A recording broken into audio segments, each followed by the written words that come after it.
Hi friends, welcome back to my channel. 10 మినిట్స్లో బెల్లం రవ్వ లడ్డూలు ఈజీగా చేసుకోవచ్చు.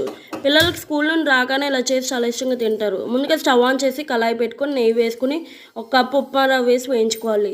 స్టవ్ లో ఫ్లేమ్లో పెట్టుకోవాలి. తర్వాత నెయ్యి వేసుకొని జీడిపప్పు కిస్మిస్ వేసి వేయించుకోవాలి. తర్వాత అదే కళాయిలో ఒక కప్పు కొబ్బరి తురుము వేసి వేయించుకోవాలి. 5 మినిట్స్ వేయించుకోవాలి. కలర్ మారుతుంది. ఇప్పుడు ప్లేట్లో వేసుకోవాలి. తర్వాత స్టవ్ మీద గిన్నె పెట్టుకుని ఒక కప్పు బెల్లంకి పావు కప్పు నీళ్ళు వేసుకోవాలి.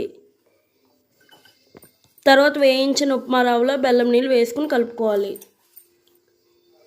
చల్లారాక కాచి చల్లారిన పాలు వేసుకుని కలుపుకోవాలి.